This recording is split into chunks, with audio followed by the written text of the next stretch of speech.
Well, thank you very much. I mean, it's really lovely to be here because, I've been working with Diana for quite a long time and working on oxytocin and also supporting everything that she's doing with Procreate. And she's a very inspiring person. And I think it's really great to have this opportunity to kind of share more her work on this platform, particularly with the midwifery community. So some of you might know that I've sort of come into midwifery quite late personally. I retrained to be a midwife when I was 47. And previous to that, I had quite a long time working in the arts. So I worked as an artist, but also as an arts academic and as a creative producer. So I thought that I was leaving all of that behind actually when I retrained, because I was really happy to come into this profession, much like Diana, really very much driven by my own birth and kind of mothering experiences, and with this kind of motivation to want to, as an older person, sort of move into more of a caring, nourishing kind of profession where I'd be kind of supporting mothers and people who birth, and sort of bringing, skills over from my previous life and profession, but very much kind of centering it around this new, life, this new profession. But sort of, unfortunately, I couldn't really leave the arts behind, and it kind of creeps in. And even when I was training, I was kind of thinking all the time about artists and, oh, wow, it would be so interesting to kind of talk about this artist in relation to this issue that we're talking about, etc. And so kind of after I qualified, I started really kind of trying to bring the two things together. And sort of working with Diana has been one of those kind of really joyful positions where I've sort of been able to, support what they're doing and kind of have this network of other people who are working in the arts, very much around birth, and mothering and parenting and caring, and trying to sort of connect the dots, or trying to connect all those kind of different people that are in many ways working in the same kind of space, but coming at it from different positions with different, genres, etc. So I suppose I kind of am really interested in this kind of arts and creative and interdisciplinary space. And some of the projects that I've kind of been working on have been part of this Oxytocin event, particularly the one that we just had last week and the week before. And as Diana was talking about, we've had these kind of practical workshops and also kind of panels with speakers, and that's the sort of thing that I've been concentrating on. So that's what I thought I would kind of talk about a bit in terms of what we did in Oxytocin, and also kind of examples of the way that the kind of arts and interdisciplinary kind of practices are very much working around all the themes that, we as midwives are concerned about, is, trying to create the best possible experience for people that are going through birth, trying to provide spaces for them to talk about their experiences and to, create their own narratives, really. So one of those projects, and I have talked about this in many different midwifery contexts, but part of Oxytocin, we did have a maternal journal workshop. So that's the project that I've been working on for a number of years now. And it's really about using journaling in the context of bringing people together into groups, encouraging their creativity, and using journaling prompts as a sort of means to really explore people's birth and mothering and caring experiences. So you can see here, I love this quote because it's from someone who took part in one of our journaling circles. And it's really focusing, the reason I chose it is because it's really focusing on how being introduced to artists and their work, and also then having that people's creativity being fostered and being supported in this way can be really inspiring and energy giving, as she says, and also provide confidence. And there's a lot of research at the moment that really shows how incredibly important being creative can be in your life, how it can not only be a pleasure to do, it can unlock experiences, it can help you process experiences, and it can also build, energy, as she says here, and confidence. It also is a way of connecting with other people. So the benefits of being involved in creativity is really boundless. And there's another quote here where someone's talking about, pregnancy and parenthood being such a big life experience, how you are changed forever, and how your identity changes, how you often sort of lose your identity and then have to rebuild yourself.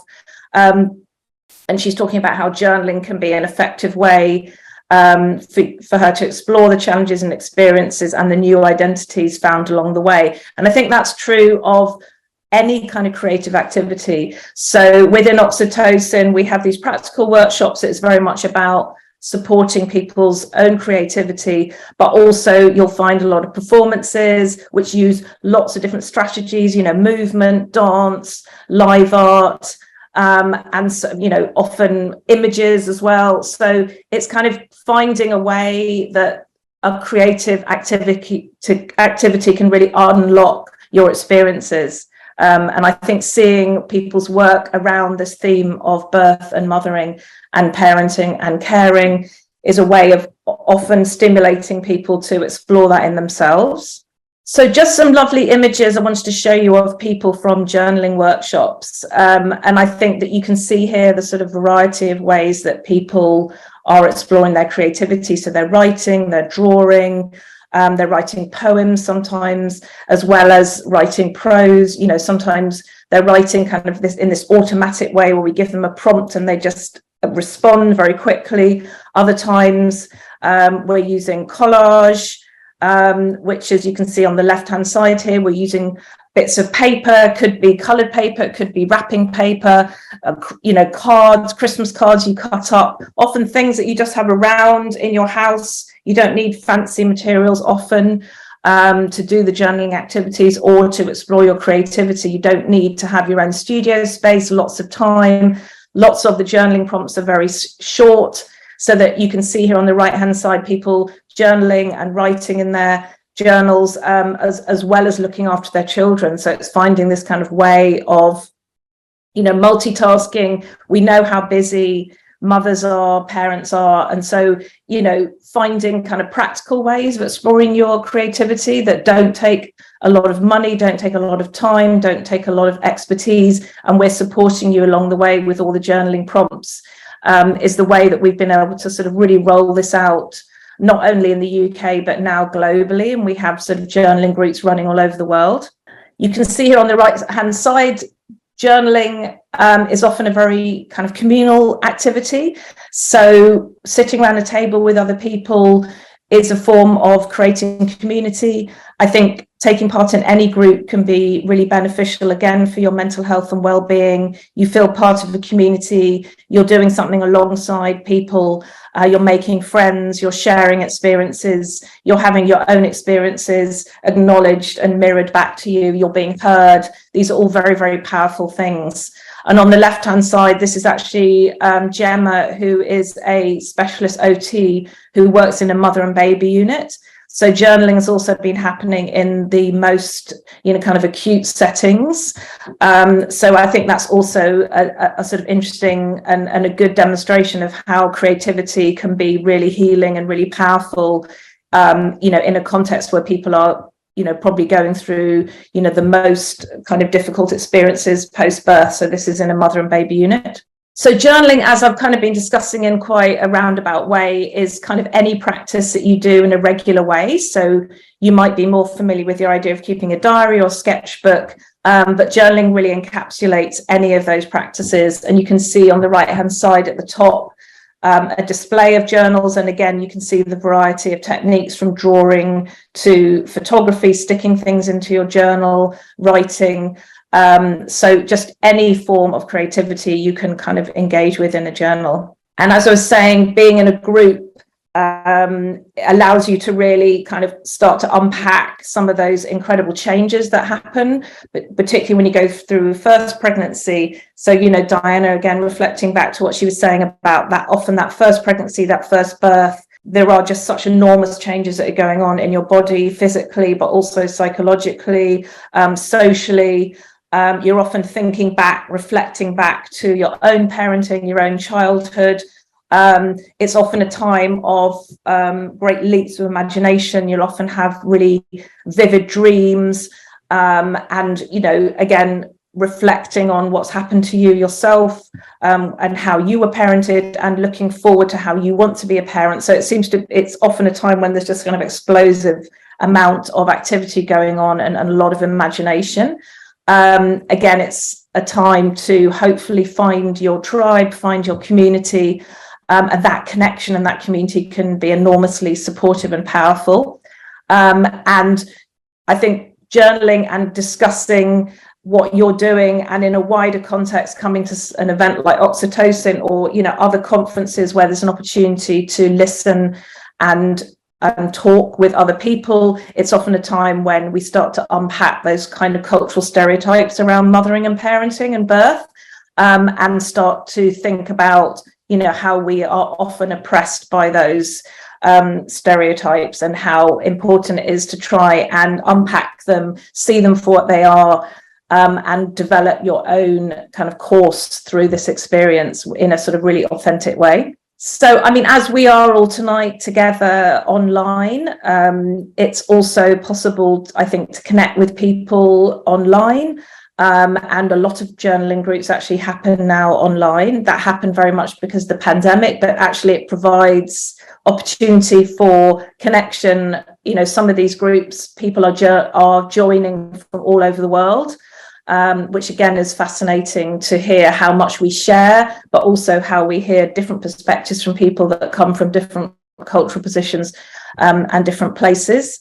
And also what I love about this picture is how everyone looks so sort of proud of what they've created.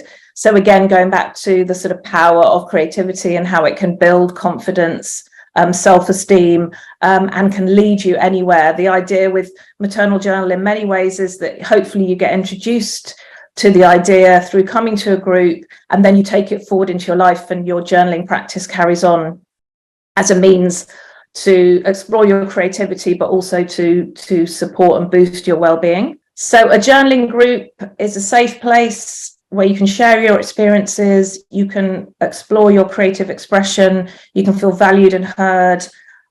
It's not about practical parenting, and you might often, and you do, surprise yourself with what you actually create.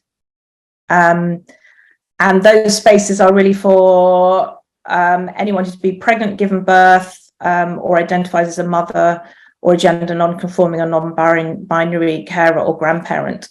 And you definitely don't need any creative skills to come along and start exploring your creativity. We use these guides, which are created mostly by artists, but lots of midwives as well have contributed, and other birth workers. So like this one that I've got here, it's a very simple exercise where you draw around your hand, and then you're invited to fill up the hand with all the ways that your hand does caring work. And that can be caring for yourself, caring for others, obviously, particularly for your children. And it's amazing to see just two examples here of how different and unique everybody's response is to that journaling prompt. We then share what everyone's done, and we get this wonderful kind of conversation going, where everyone is sharing their own individual perspective. So the other workshop that I have kind of created, and we had at this Oxytocin event this week, is Birth Cafe. So this is based on the model of a death cafe, which some of you might be familiar with. So it's a very open event where people are encouraged to come, sit in small groups, and the invitation is that you talk about what birth means to you. And the reason I was interested in creating this platform is because I often feel conversations about birth are kind of seen as not important beyond the scope of people who have actually given birth. So mostly cis women, and also people that work in the profession. Whereas much like death, we are all born. And so, birth is incredibly important. How we give birth, but how also we are born can have and does have a lasting impact on a physical, psychosocial, cultural and spiritual life. And here again, I've got some examples of artists who I think take us beyond these kind of mechanistic interpretations of birth, the way that birth particularly is depicted in the media and has been kind of reduced to this kind of dramatic event. devoid of its wider significance. So, you know, just an image here from One Born Every Minute, where the way birth is depicted in the media now, you know, has become really reduced, I think, to a medical experience. People don't necessarily witness other people giving birth unless they are a doula or they've perhaps been a birth companion. And so our experience of birth is very much dictated by how it's portrayed in the media. So with Birth Cafe, it's really an attempt to invite people to come and talk about those wider meanings and significance of birth in all its complexity. So you can see some pictures here actually from the Oxytocin event, which was on Saturday the 20th, just past. So you can see on the left is to Anna Horn, who's a lovely doula who also ran a fantastic breastfeeding workshop.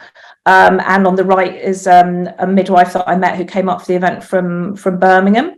And on the right, you can see the Birth Cafe. So quite similar to the Maternal Journal, we're sitting around a table together, but the invitation very much is to talk.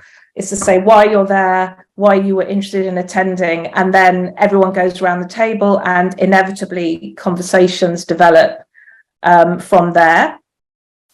And the rules as such are about very much respectful listening. So to think about how people might want to talk not only about births that they've had themselves, but they might want to talk about their own birth story. I think many people will know the story of their own birth, and sometimes it becomes this almost this kind of origin story, and sometimes it can be quite difficult because perhaps your mother talked to you about that the birth was very difficult for her, for example, and that could have impacted you know, your relationship in some way. So we also invite people to think about perhaps their own birth story. And also then to lead into wider conversations about how birth is portrayed in our culture, its meanings. So that is a project which has run quite a few times, and I've run it also online as well as in person.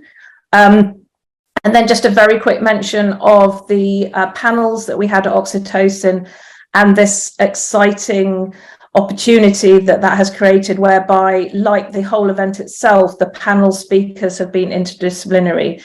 So for this event, we had two panels. One was talking about decolonizing maternity care, and some of the speakers you can see on the right-hand side. So Anna Horn, again, on the far right, Krishna, who is a trans artist of color, who's making a whole project about becoming pregnant as a trans person. He's a performance artist. And at the bottom was Amali, who you saw in a slide earlier, taking part in the Maternal Journal, but she spoke because her work is so interesting. She's an obstetrician, a gynecologist, but she has created these wonderful books where she uses, you know, quite a poetic style of writing. She's collaborated with illustrators, and she also has done a lot of work about decolonizing not only maternity care, but also maternity curriculum.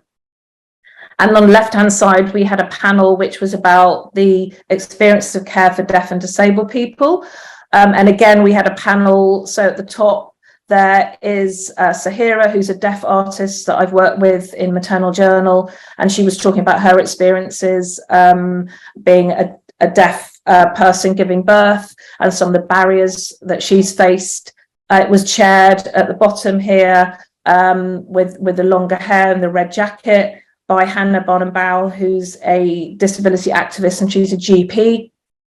And she was talking a lot about, you know, being actually a disabled doctor, and also her own journey that she's now considering. She's a gay woman to go on her own pregnancy journey. And on the left was Tracy, who works with many organisations around rights for disabled mothers, in terms of the very high numbers of children that are actually taken into care from women who have disabilities. So it was very powerful listening to all of the advocacy work that she's doing around that.